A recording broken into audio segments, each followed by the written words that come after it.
jam 12 siang, sembahyang puji Trisanyo dulu yuk.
berani mapita rasa yang hidup di bumi ini.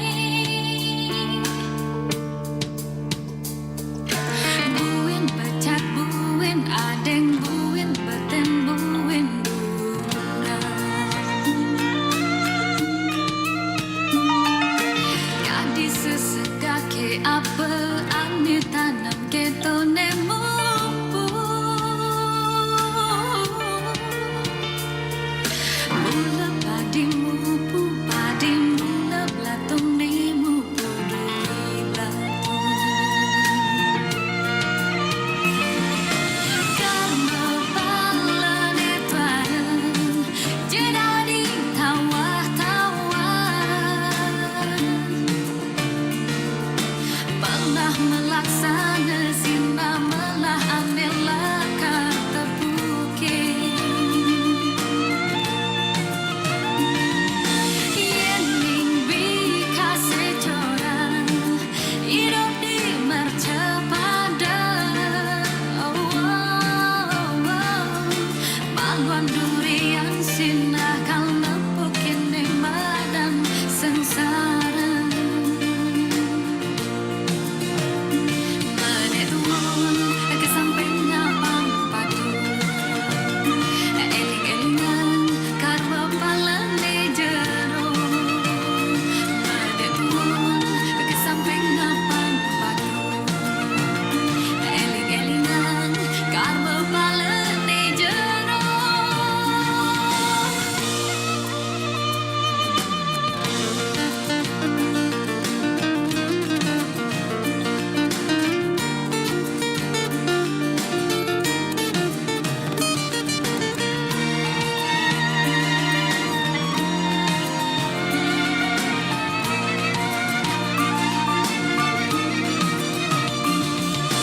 Karma palane tuareng jedadi tawar-tawar. Pernah melaksana sina melah amela kata bukit. Yening bika secorang hidup di mercepada. Oh, oh, oh. Paluan durian sina kal nepukin madan sengsara. Numites hidup muali baik ke mercepada. Kalah nebus dosa-dosa panu madiane ipidang.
teman terbaik kamu. Teman berdua, siang hari ini aku bakal ajak kamu untuk ngobrol, sharing ya, ngebahas sesuatu yang semakin sering dibicarakan gitu ya, apalagi di era yang semakin peduli pada lingkungan seperti sekarang. Mungkin kamu pernah nih teman Pro 2 beli barang terus nyadar kalau ternyata ada banyak bagian dari produk itu yang akhirnya terbuang begitu aja.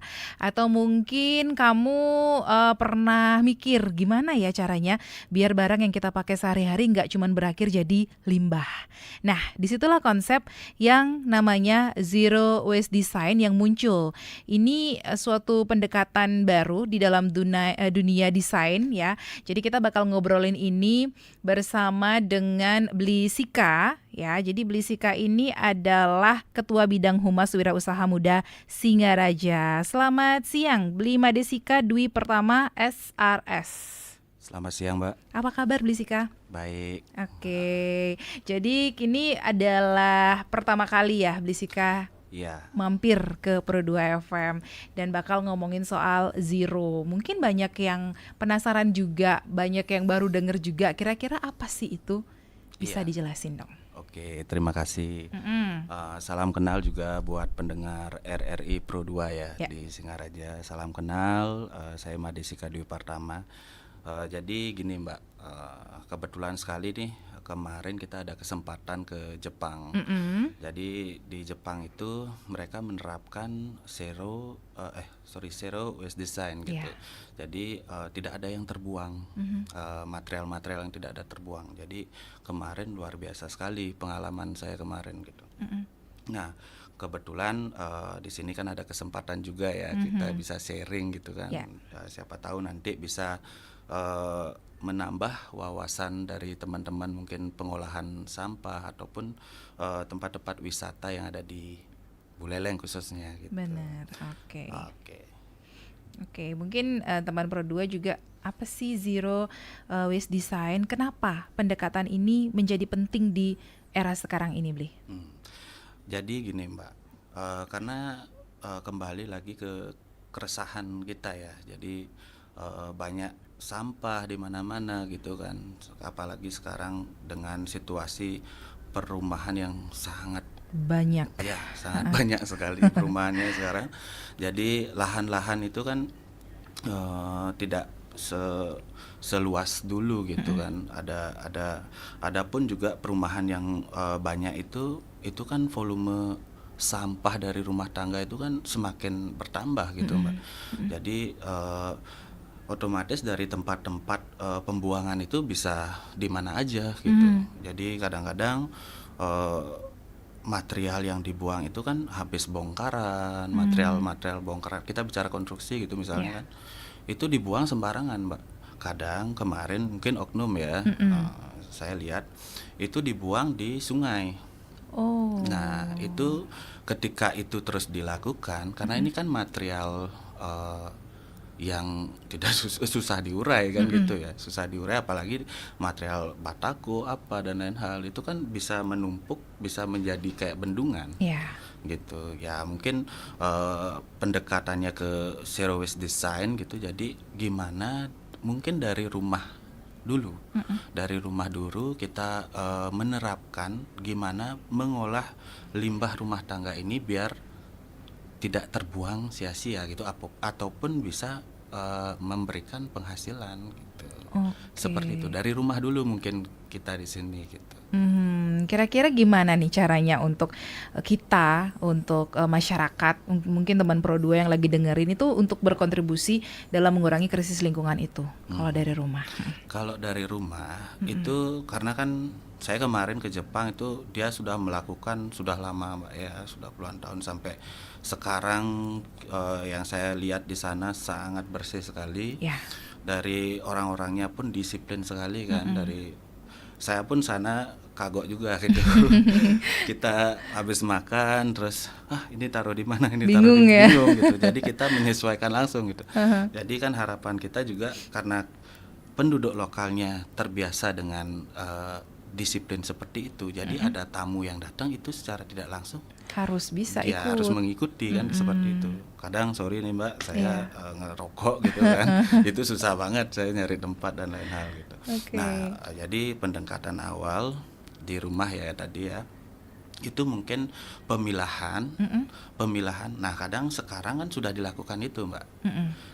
Kadang-kadang ya mungkin banyak sih karena dari akomodasi yang kurang, jadi pengangkutannya itu langsung semua. Ya. Jadi kan kadang-kadang masyarakat ataupun penghuni rumah itu sudah mau dia menata. Jadi ketika ada pengangkutan yang datang, itu langsung jadi satu. Ya. Nah itu kan perasaannya kecewa Kecewa. juga, pasti kecewa gitu, nggak mungkin nggak gitu. Untuk apa saya nih Memilah nih dengan sampah. sampah, ujung-ujungnya juga di satu truk yang Betul, sama gitu. Nah mungkin ini kita bersinergi kembali sama mungkin teman-teman komunitas ataupun pihak yang menangani hal ini gitu. Jadi itu kita sharing kembali, itu ada jadwalnya Mbak. Oke. Jadi yang kayak kita organik itu kan cepat mengeluarkan bau ya, cepat mengeluarkan bau. Jadi itu yang dulu kita angkut. Nah, itu kita angkut. Jadi yang sampah-sampah plastik itu kan tidak mengeluarkan bau apapun. Nah, itu bisa kita pilah dari rumah, itu kita keep dulu sampai volumenya ataupun jumlahnya itu Banyak.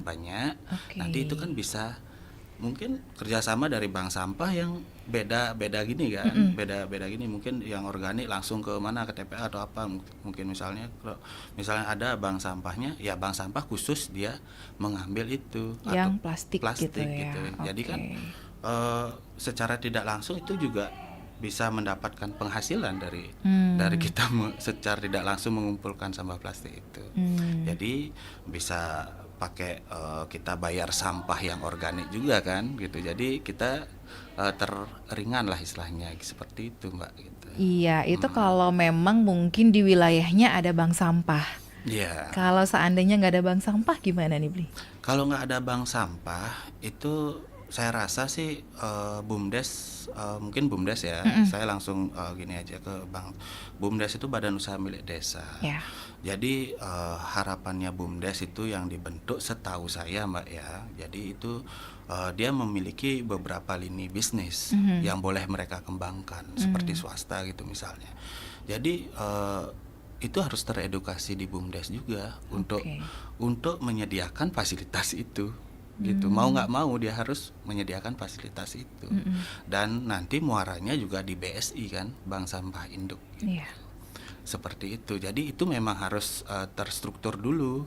Jadi dari pihak desanya juga harus aware dengan hal ini kan, harus menyediakan fasilitas dan apapun itu. Terus warganya juga sedikit demi sedikit teredukasi kan gitu. Jadi kadang-kadang hal yang terus dilakukan itu pasti gini, bisa lah kita gitu. Tapi kadang-kadang sudah dilakukan terus di luar ekspektasi, itu kan hancur dia gitu ya. Semangatnya gitu. Jadi kecewa, ya udahlah gitu kan. Buang aja. Buang aja. Malah ada yang kalau rumahnya deket sungai gitu kan, kalau dalam bahasa Balinya deket telabah gitu, langsung buang ke situ jadinya. Wah, yang begitu yang sulit ya teman Pro 2. Jadi untuk kamu yang mungkin punya pertanyaan terkait dengan topik kita pada siang hari ini, boleh ikut bertanya langsung di WhatsApp di 081 139 91054, melalui live chat di RRI Digital juga boleh, atau mungkin kamu mau komen langsung di YouTube kita, karena kita siang ini lagi live ya di YouTube RRI Singaraja Official juga boleh. Kita tunggu sampai nanti di jam 1 siang.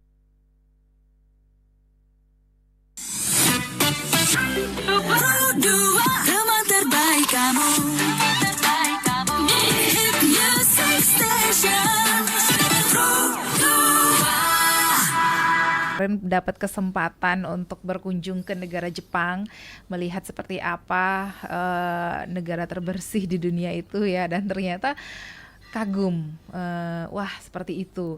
Kira-kira nih setelah datang dari Jepang, baru kemarin banget nih katanya teman Pro 2, apa yang akan Blisika lakukan untuk Indonesia ya, untuk Bali dan Singaraja?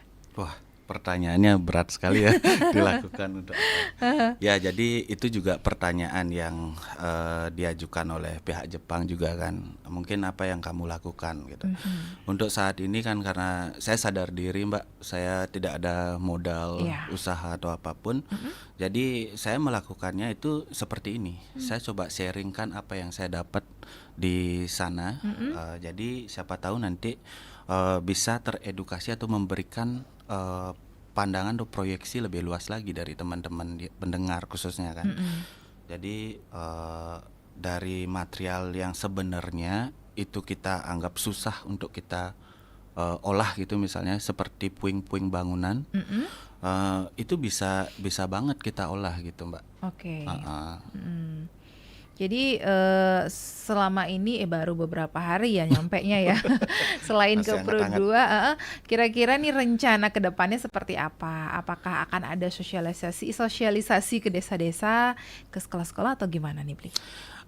Sementara kita akan mengikuti gini aja Pak, kita nggak bergebu-gebu kan, karena kita juga, saya partneran sama Rumah Plastik Mandiri. Oke. Di sana juga sudah melakukan kegiatan itu. Jadi kita sebenarnya sudah di beberapa titik ada kegiatan dari komunitas, karena komunitas Buleleng ini sangat luar biasa sebenarnya Mbak. Cuma sayangnya tidak ada ruang space yang benar-benar terfokus semua dari segala bidang lah istilahnya gitu. Jadi mungkin harapannya nanti setelah dari sini mungkin ada yang melirik lah seperti itu ya Mbak ya. Jadi bisa dibuatkan tempat ataupun kawasan yang seperti yang saya datengin di Jepang, seperti itu di Shizusaka. Jadi material-material yang terbuang yang kayak saya bilang itu kan dari kayu, terus dari material bongkaran itu kadang-kadang di sungai kayak pembahasan kita tadi ya, itu bisa kita manfaatkan menjadi paving.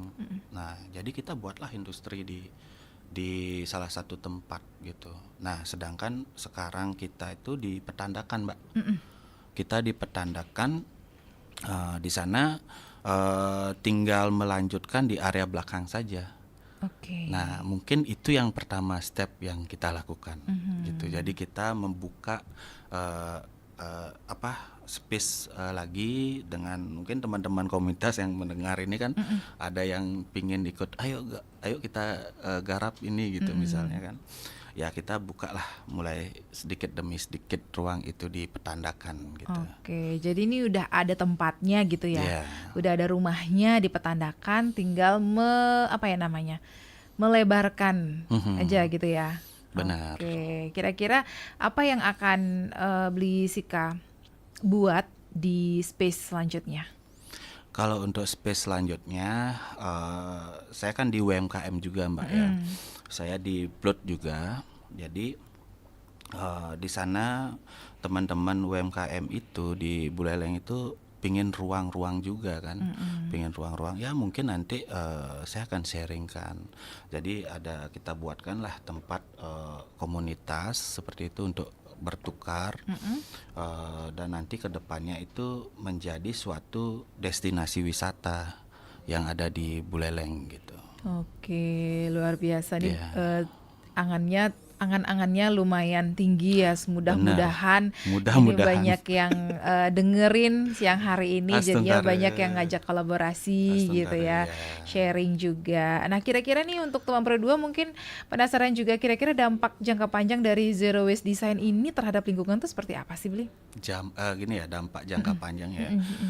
Ya itu membuat kita tuh lebih dari manusianya ya, dari manusianya tuh lebih disiplin, terus lebih tidak gampang stres karena kan mereka lihat bangunan ataupun di sekitarnya kan bersih ya. Oke. Bersih, jadi dia tidak gampang stres, jadi dia ada space ruang, jadi kan kreativitas terus bertumbuh. Terus dari alam itu kan memberikan ruang juga, jadi alam itu dari tanahnya sebelumnya tidak produktif bisa jadi produktif karena ada pupuk yang kita terus kasih dari hasil kita kan, kembali ke alam. Seperti itu. Oke, kira-kira apakah ini bisa menciptakan lapangan kerja baru untuk industri kreatif? Iya, saya sangat yakin sih ketika ini terjadi, itu pastilah Mbak, kita kan butuh operasional ya, butuh operasionalnya ada, mungkin di sana kan, ya angan-angan saya lagi nih Mbak ya, Iya. terlalu besar mungkin ya. Jadi ada, ruang TK lah Mbak, TK. Jadi, teman saya sudah lakukan itu di Karangasem, itu namanya Gede Asnawe, dia sangat hebat sekali, itu partner saya yang luar biasa. Dia sudah buat TK di Karangasem. Jadi saya pingin mengikuti beliau itu membuat TK di sini dengan lebih luas lagi dengan pendidikan yang di luar kurikulum yang sudah ada sekarang gitu. Misalnya mereka bisa melakukan aktivitas pekerjaan fisik gitu misalnya Mbak. Oke, Seperti contohnya memasak ataupun pekerjaan ya memotong-motong. Kadang kan kita safety nih takut gitu Iya, misalnya kan. karena masih anak-anak gitu. Anak-anak gitu. Tapi kalau dimanjakan terus kan susah juga. Benar. Dan satu lagi ketika anak kecil ini tidak punya kesempatan yang seperti anak kecil yang bisa masuk TK, dia kan bekerja dia. Jadi kan dipaksa orang tuanya itu untuk bekerja kan, nyapu apa, masak gitu. Itu kan bisa dilakukan oleh mereka yang tidak ada kesempatan untuk belajar gitu. Nah, dan saya lihat juga dari anak-anak itu bisa bertahan, Mbak. Bisa bertahan hidup sampai misalnya mereka sudah dewasa, mereka bisa gimana ya, survive sama dirinya sendiri gitu, bisa diam dimanapun itu nggak takut mereka gitu. Karena memang dari kecil Dari kecil sudah diajarin diajarin gitu. seperti itu. Oke, ya semoga Iya. bisa segera terwujud ya Belisika ya. Jadi nanti kan Astenggare. jadinya anak TK nggak cuman bisa nyanyi, nggak bisa cuman nari. nari gitu kan, jadi bisa masak. Aduh, luar biasa sekali. Iya. Nah, sejauh ini kira-kira ada nggak sih tantangan yang Belisika hadapi? Untuk sekarang saat ini tantangan yang benar-benar saya hadapi itu dari role saya yang masih saya fokuskan sih Mbak. Karena kan saya masih ada beberapa pekerjaan juga kan. Saya di arsitek juga masih gitu kan. Jadi membagi waktu itu saya masih susah gitu. Jadi ke depan karena partner saya ini Eka Darmawan tuh semangatnya tinggi Mbak, semangatnya tinggi. Jadi saya yakin sih kalau masalah hambatan, mungkin hambatan di modal dulu sih sekarang untuk meng-create tempat ini kan gitu. Tapi kita tidak akan berfokus ke modal, kita fokus ke apa yang kita bisa lakukan. Kita lakukan dulu step by step gitu. Oke, ya. Jadi ada beberapa pertanyaan juga yang sudah masuk. Nanti aku bakal tanya langsung sama Belisika. Jangan kemana-mana teman Pro 2, dengerin terus Pro 2 FM, teman terbaik.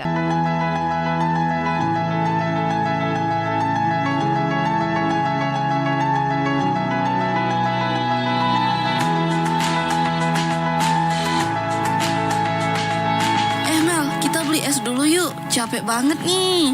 Ih, gitu doang capek. Ya udah, yuk. Leganya. Tunggu. Es kamu udah habis, Mel. Kamu buang di mana sampahnya? Tuh di pinggir jalan tadi. Emang kenapa? Kau mau koleksi plastiknya, Yes? Ih, bukan gitu. Di depan kan ada bak sampah. Kenapa kamu buangnya sembarangan sih? Udah ribet. Lagian nggak ada juga kok yang lihat kita. Santai aja. Bukan gitu, Mel. Gini loh, mungkin ini hal kecil, tapi kalau sering dilakuin bisa berdampak buruk loh bagi lingkungan. Tindakan itu sama aja kita mengotori jalanan kota kita sendiri. Emang kamu gak malu kalau misal ada pejabat besar lewat kota kita, terus jalanannya kotor begini?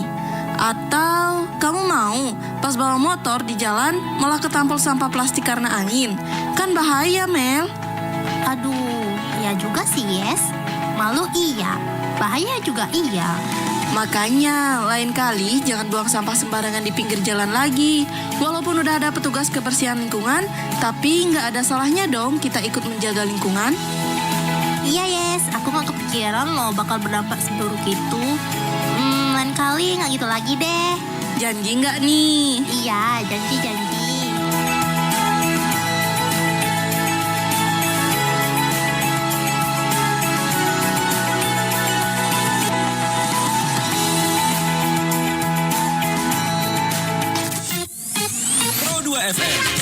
siang di Pro 2 FM. Teman terbaik kamu.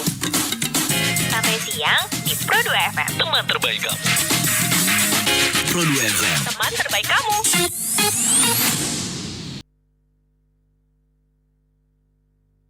Oke, 105,4 FM Pro 2 Singaraja, teman terbaik kamu. Teman Pro 2, kita tadi udah sempat ngobrol tentang gaya hidup ramah lingkungan dan juga hal kecil yang bisa kita lakuin untuk bantu mengurangi limbah gitu ya. Pernah kepikiran mungkin gimana proses di balik produk-produk yang kita pakai setiap hari, mulai dari pakaian, terus juga aksesoris sampai barang-barang rumah, ternyata ada banyak sekali inovasi yang memang dirancang khusus supaya produknya nggak cuma bermanfaat tapi juga nggak meninggalkan banyak limbah. Dan kemarin Blissika ini sudah sempat ke Jepang. Kira-kira nanti ini bisa nggak sih dilakukan itu di desa-desa? Apakah Blissika ada rencana untuk sosialisasi ke beberapa desa yang ada di Kabupaten Buleleng atau seperti apa?